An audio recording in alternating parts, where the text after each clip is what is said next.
کہ ہاں سنت موقدہ پڑھنی چاہیے، اس کو چھوڑنا گناہ کبیرہ ہے۔ اس مولانا سے پوچھو کہ بھائی تو نے کہاں سے ڈگری لی ہے، یہ کہاں لکھا ہوا ہے کہ سنت موقدہ کو چھوڑنا گناہ کبیرہ ہے؟ گناہ کبیرہ تو ہوتا ہے حرام۔ ایک نجد کا ایک دیہاتی پرانگدہ حالت میں بال بکھرے ہوئے حضور کے پاس آیا اور نبی الاسلام سے کہنے لگا مجھے اسلام کے بارے میں بتائیں۔ تو صاحب آپ نے فرمایا کہ اللہ تعالیٰ نے تم پہ 5 ٹائم کی نماز فرض کی ہے، تم 5 نمازیں فرض ادا کرو۔ تو اس نے پوچھا کہ صرف فرض؟ تو آپ نے پھر آگے سے فرمایا کہ ہاں اگر نفلی نماز تم پڑھنا چاہتے ہو تو وہ تمہاری اپنی مرضی ہے، اس میں اضافہ کر لو۔ سنت موقدہ، غیر موقدہ، یہ ساری ٹرمز فقہا کی ہیں۔ احادیث میں 2 ہی ٹرمز ہیں، فرض اور نفل۔ اور نفل کا مطلب ہی ہے انفال، مال غنیمت، اضافی مال، کیونکہ جنگ کرنے کا مقصد مال ہتھیانا نہیں ہوتا، اللہ کے لیے لڑنا ہوتا ہے، یہ تو اضافی ایک بونس مل جاتا ہے۔ نفل ان کہتے ہیں اضافی کو۔ تو اس نے کہا یا رسول اللہ جتنا آپ نے مجھے بتایا نہ اس میں کمی کروں گا اور نہ زیادتی کروں گا، یعنی میں نے اس سے زیادہ بھی کوئی نہیں کرنا جتنا آپ نے بتایا فرض، کم ہی میں نہیں کروں گا۔ اور وہاں سے جب مڑا نا نبی علیہ السلام فرمایا اگر یہ اپنی بات پر قائم رہا تو یہ کامیاب ہو گیا۔ بخاری اور مسلم دونوں میں حدیث ہے، نبی علیہ السلام 12 سنت موقدہ ہمیشہ پڑھتے تھے، 4 زور سے پہلے، 2 زور کے بعد، 2 مغرب کے بعد، 2 عشاء کے بعد، 2 فجر سے پہلے۔ اور صحیح مسلم میں تو ڈیٹیلڈ اوپر تلے احادیث ہے کہ نبی علیہ السلام نے فرمایا کہ جو فرض کے علاوہ 12 رکھتے پڑھ لے اللہ تعالیٰ جنت میں اس کے لیے محل بنائے گا۔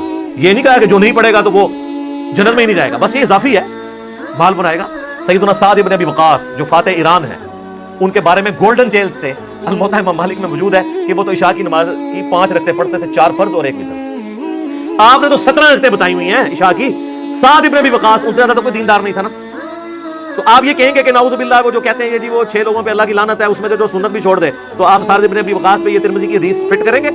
دن رات میں ٹوٹل 17 رکھتے ہیں جس پہ سنی اور شیعہ کا اجماع ہے، 2 فجر کی، 4 زور، 4 عصر، 3 مغرب، 4 عشاء، بس یہ 17 پوچھی جائیں گی، باقی تو سر کوئی پوچھ نہیں آپ سے۔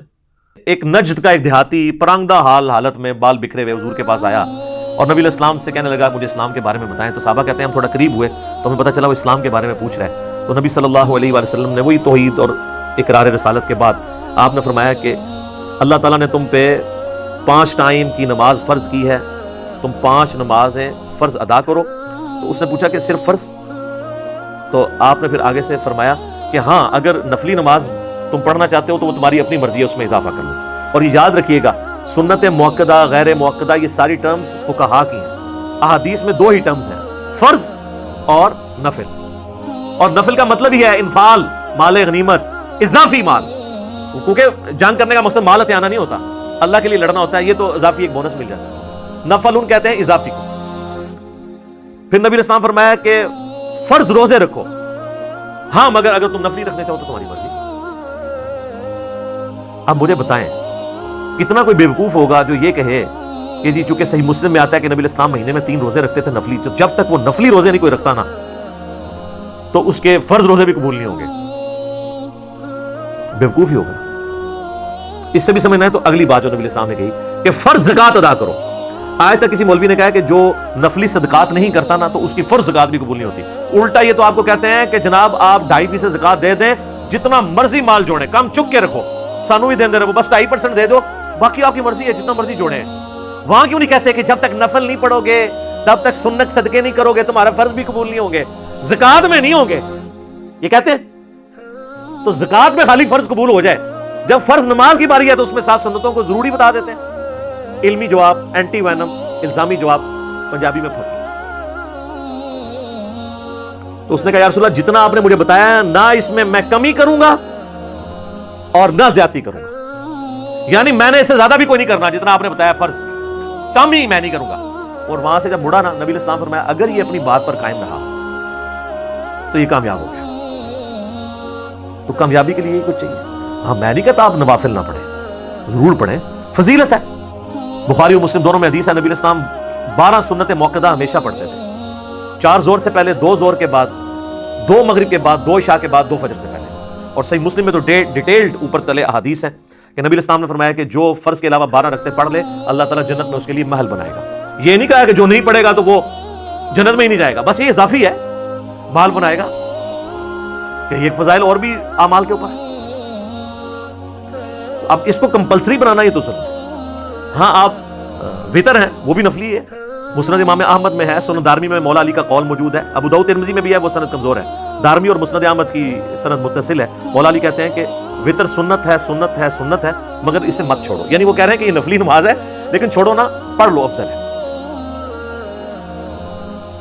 وہ آپ 3 بھی پڑھ سکتے ہیں، 5 بھی، 11 تک، 13 تک ہے، 1 بھی پڑھ سکتے ہیں. البتہ صحیح بخاری میں موجود ہے، محمد بن ابی بکر کا بیٹا ہے قاسم، وہ کہتے ہیں کہ میں نے صحابہ کو 3 رکعت وطر پہ پایا، البتہ 1 میں حرج نہیں ہے. یعنی 3 پسندیدہ ہے، ہم تو 3 ہی پڑھتے ہیں. اور پھر بھی نہ سمجھ آئے تو سب سے بڑے صحابی 10 مبشرہ میں سے، بڑے صحابہ میں سے، سابقون الاولون میں سے سیدنا سعد ابن ابی وقاص جو فاتح ایران ہیں، ان کے بارے میں گولڈن چیل سے الموطا امام مالک میں موجود ہے کہ وہ تو عشاء کی نماز کی 5 رکعتیں پڑھتے تھے، 4 فرض اور 1 وتر. آپ نے تو 17 رکعتیں بتائی ہوئی ہیں عشاء کی. سعد ابن ابی وقاص ان سے زیادہ تو کوئی دیندار نہیں تھا نا. تو آپ یہ کہیں گے کہ نعوذ باللہ وہ جو کہتے ہیں یہ جی وہ 6 لوگوں پہ اللہ کی لعنت ہے، اس میں جو سنت بھی چھوڑ دے، تو آپ سعد ابن ابی وقاص پہ یہ ترمذی کی حدیث فٹ کریں گے؟ آپ خود لعنتی ہو جائیں گے.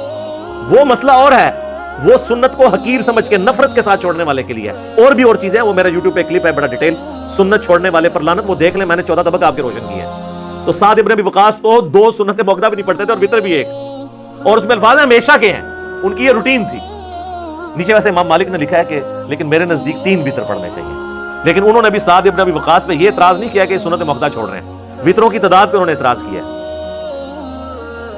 تو خیر وہ امام مالک کا ذاتی اجتہاد ہے، وہ اس میں سعد ابن ابی وقاص کے مقابلے میں تو نہیں مانا جائے گا. بھارت سعد ابن ابی وقاص نے امت پہ احسان کیا جی. تو یہ 17 رکعتیں عشاء کی بتاتے تھے، دن رات میں ٹوٹل 17 رکعتیں جس پہ سنی اور شیعہ کا اجماع ہے. 2 فجر کی، 4 ظہر، 4 عصر، 3 مغرب، 4 عشاء، بس یہ 17 پوچھی جائیں گی، باقی تو کوئی پوچھ نہیں آپ سے. کتنے لوگوں نے اس کی وجہ سے نماز شروع کر لی ہے کہ ادھر صرف عشاء کی 17. یہ آپ کو جو 17 بتا رہے ہیں ان سے قرآن پہ لفظ لیں، کبھی انہوں نے خود بھی روزانہ 17 پڑھی ہیں. سوئی پہ سوئی چڑھی ہوتی ہے، لوگ پیچھے مڑ مڑ کے دیکھ رہے ہوتے ہیں کہ امام صاحب کہاں سے نمودار ہوں گے. تو پہلی 4 کی طرح عشاء کی انہوں نے پڑھنی ہے جو آخری وقت پہ آ رہے ہوتے ہیں.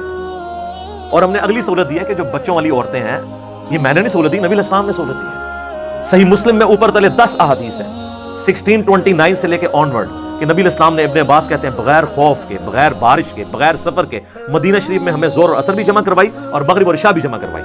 تو تابعین نے پوچھا کیوں؟ فرمایا اس لیے تاکہ امت کے لیے آسانی ہو جائے اور کوئی تنگی باقی نہ رہے. انہوں نے امت سے تنگی ڈال دی اور وہ آسانی چھین لی. اور آپ دیکھیں یہ یعنی ابن عباس سے زیادہ کون صحابی جانتا ہے، اور یہ وہ تابعین کو سکھا رہے ہیں کیونکہ وہ درس حدیث دے رہے تھے. یہ درس قرآن صحیح مسلم کے الفاظ ہیں. ایک بندہ بار بار کھڑا ہو جاتا ہے، سر نماز کا ٹائم ہو گیا ہے. انہوں نے کہا بہ جا، تو منو سنت سکھائے گا؟ نبی اسلام نے مغرب عشاء جمع کیتا ہے، مغرب کا یہ تو کہتے تارے نظر آ گئے تو پتہ نہیں کیا ہو جانا ہے. تارے نظر آ گئے سن، پھر اپنے بعد میں تارے دکھائے. انہوں نے کہا پھر بھی کسی کی تسلی نہیں ہوئی نا، وہ اٹھ کے حضرت ابو ہریرہ سے پوچھنے گیا. انہوں نے کہا کہ ابن عباس بالکل ٹھیک کہہ رہے ہیں کہ نبی اسلام یہ کرتے تھے. تو یہ منسوخ والا بھی کوئی معاملہ نہیں ہے. یہ امت سے انہوں نے آسانی چھین لی اور اس کی وجہ سے امت تکلیف میں پڑ گئی.